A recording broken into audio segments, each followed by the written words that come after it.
Have you ever felt trapped and you didn't even know it? Most people are, not by walls, but by opinions. Every move they make, every thought, every choice is shaped by one question: what will they think? From childhood, we're trained to please others, to be nice, to follow the rules, to fit in, and slowly, without realizing it, we start living for them, not for ourselves. This is the invisible cage. You can't see it, but you feel it. The anxiety before speaking your mind, the fear of being different, the pressure to be perfect. This first chapter opens the door to that cage. It reveals the hidden force controlling your life, the fear of judgment, and once you see it, you can begin to break free. Here's the strange truth. You weren't born caring what people think. You were taught to. Long ago, humans lived in tribes. Being accepted wasn't just nice, it was survival. If the group rejected you, you could die alone. That fear got wired into us. But today, that same fear still runs the show. Even though the threat is gone, you still feel it in school, at work, online. You smile when you're not okay. You agree when you want to say no. You dress, talk, and think to blend in, even if it kills your spirit. This section uncovers how deep the programming goes, how your brain was trained to need approval. But once you understand where it comes from, you realize something powerful. If this fear was taught, it can be unlearned. What happens when you live for others? You lose yourself. People-pleasing. Sounds kind, but inside it's self-abandonment. You stop speaking your truth, you stop listening to your soul, you play a role, while the real you fades away. This is more than just stress. It's spiritual suffocation. You become anxious, disconnected, and numb. You look alive but feel empty. In this section, we explore how living for others damages your mental health, your creativity, and your purpose. It shows you why this pain exists, not because you're broken, but because you're living a lie. Here's the turning point. You weren't made to be liked by everyone. You were made to be you. Let's get to the truth. You are not your name, not your job, not your reputation, not the image people hold of you. You are something deeper. Behind all the masks and stories is awareness, the quiet observer inside, the part of you that's always been there, even before people told you who to be. This is your true self, and it doesn't need applause. It doesn't need permission. It simply is. In this section, we break the illusion that you need to earn worth through acceptance. You already have worth, just by being alive. The moment you see this clearly, the opinions of others start to lose their power. Because they're not judging you. They're judging the role you used to play, but you don't have to play it anymore. Here's the paradox. The less you try to impress people, the more they're drawn to you. Why? Because truth is magnetic, realness is rare, and confidence, real. Confidence comes from being free inside. Think about the people you admire most, the ones who speak their truth, who stand tall, even when they're different. They're not begging for approval, they're walking in their own light. This chapter reveals how dropping the need for validation makes you powerful, not weaker. When you stop needing the world's love, you start to love yourself, and that changes everything. So how do you actually stop caring? This section gives you the tools, real ones, practices that change how you think, feel, and live. You'll learn how to take back control of your thoughts, how to face fear and build courage slowly, how to stop giving energy to opinions that don't matter, and how to reconnect with your own voice, the one that's been silent too long. These tools come from ancient wisdom and modern psychology. They're simple, but they work. And with each one, you'll start to feel stronger, clearer, and more like you. Now imagine this. You walk into a room, and you're not worried what anyone thinks. You speak honestly. You dress how you want. You live with ease, no pretending, no fear. That's not a fantasy. That's who you already are underneath the fear. In this closing chapter, we remind you, you were never broken, just buried. You don't need to become someone new. You just need to remember the self you've always been. Because when you stop caring what they think, you don't lose love, you find it inside you. And once you live from that place, you're finally free. Here's the truth nobody tells you. Most of the thoughts you hear in your head aren't even yours. You worry what people think. You imagine their judgment. You feel their eyes on you, even when no one's around. But if you really stop and listen, those voices sound familiar. That's because you absorbed them. From your parents, from teachers, from society. Over time, you started repeating them to yourself. You're not good enough. People will laugh. You need to fit in.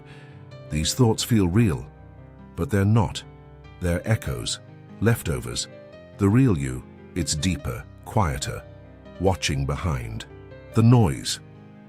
In ancient traditions, this quiet part is called the watcher, the observer inside you. It's calm, steady, and doesn't care about opinions. It just sees. This is your first step, realizing the fear you feel isn't coming from them.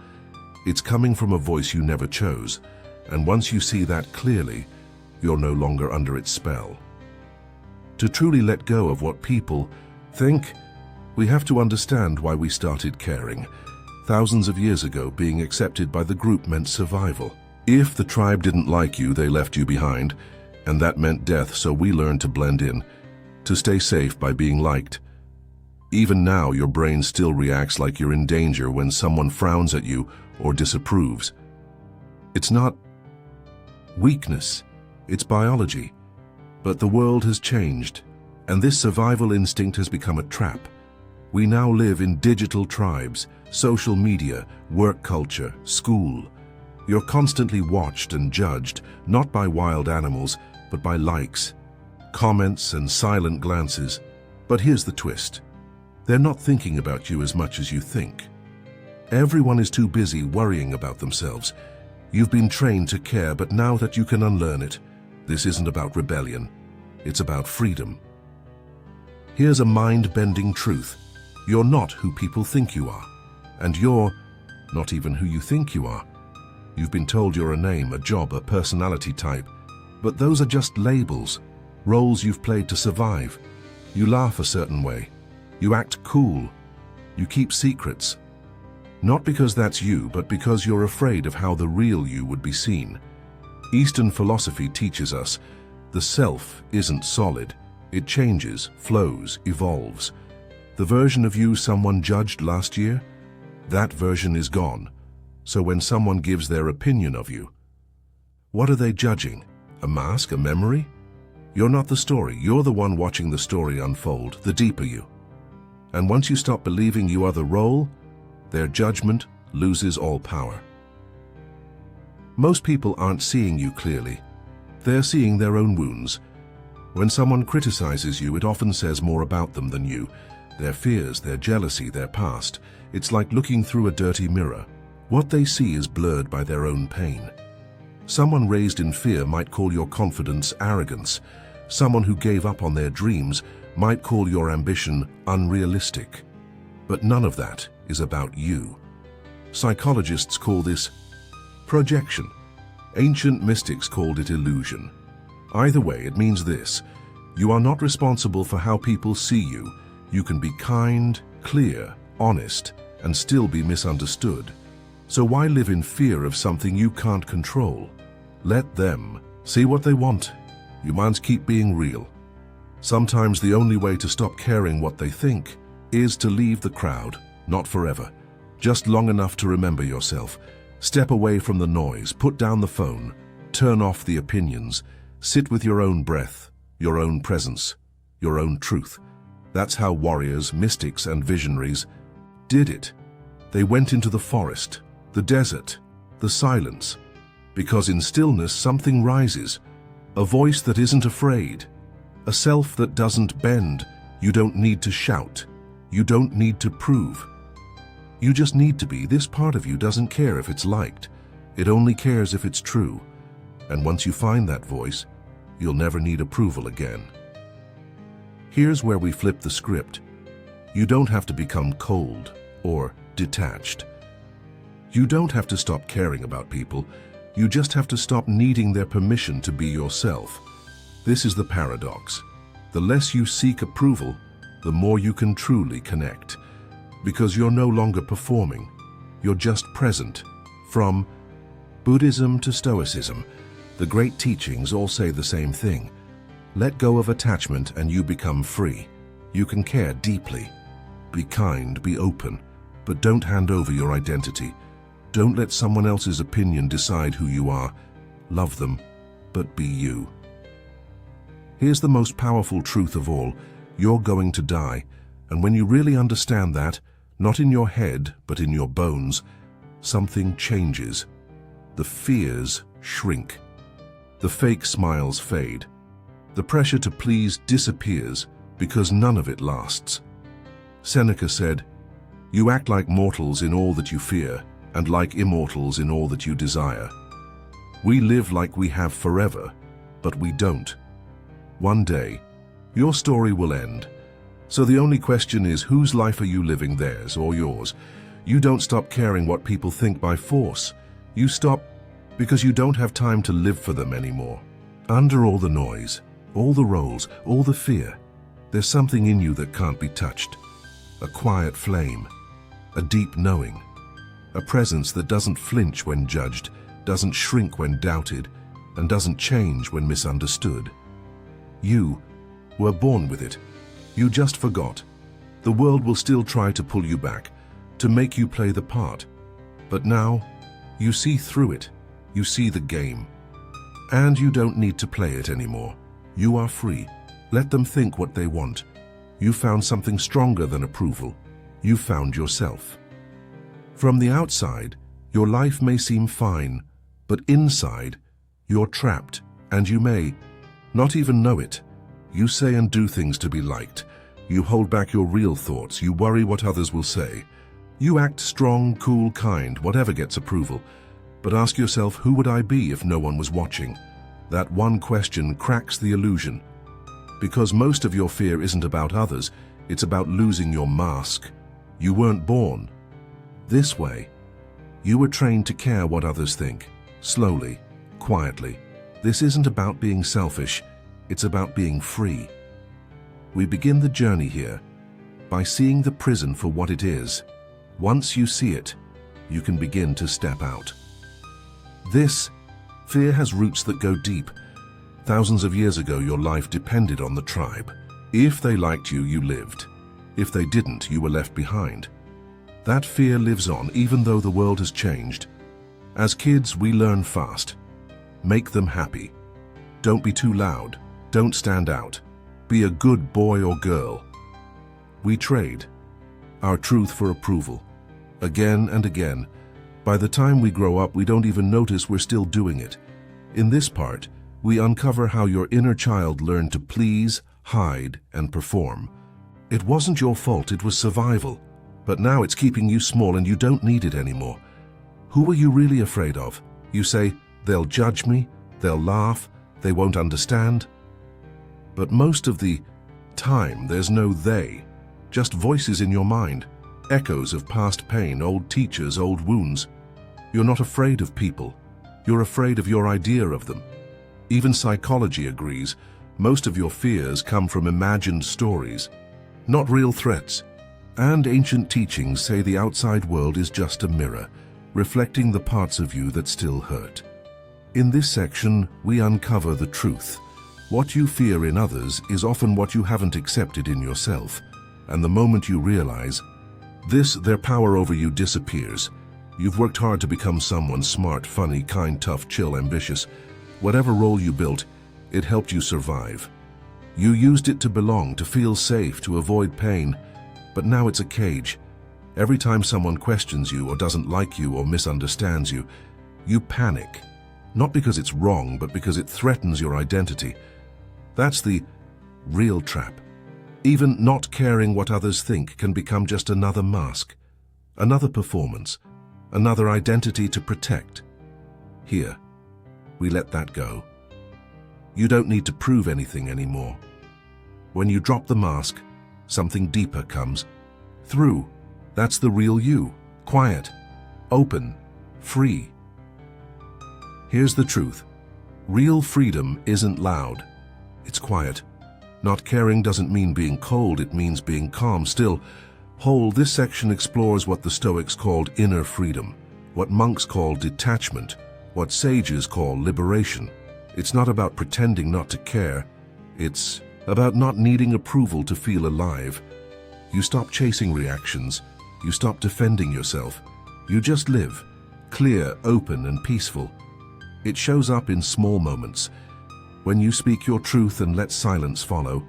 When you walk away from arguments. When you're misunderstood and feel no need to explain. This is sacred indifference. It's not apathy, it's power, and anyone can learn it, including you.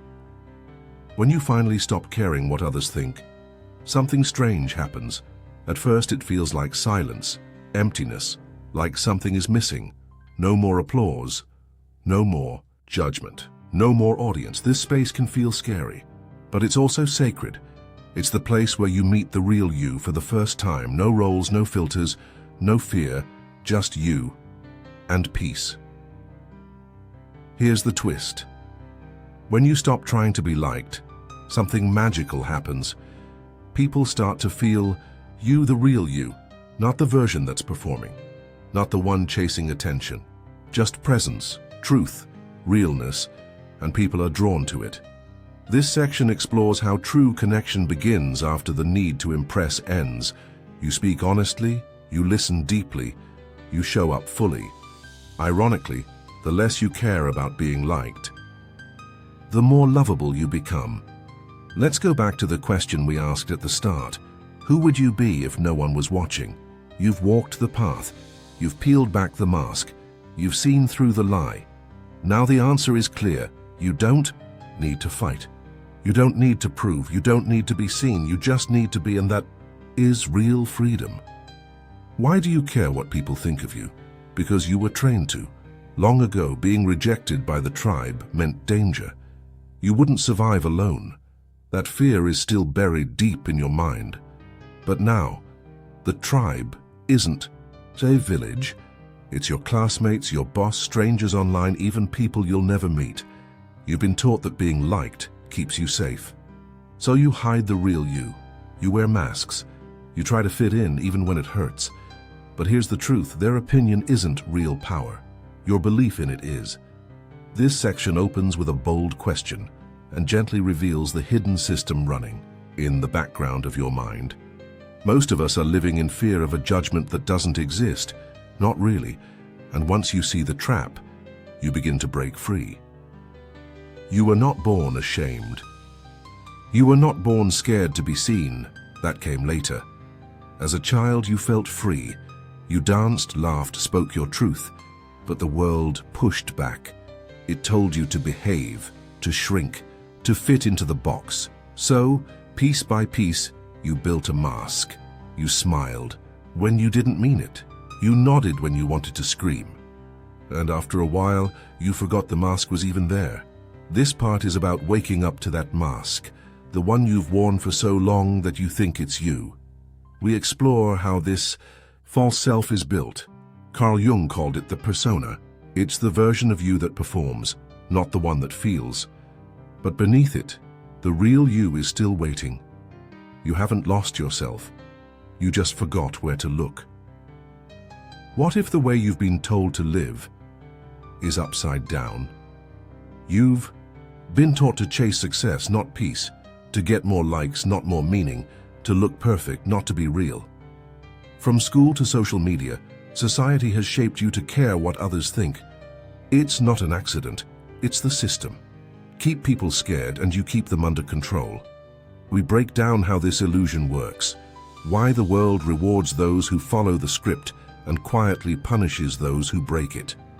We look at ancient wisdom from Plato's cave to the Buddhist idea of Maya to show this isn't new.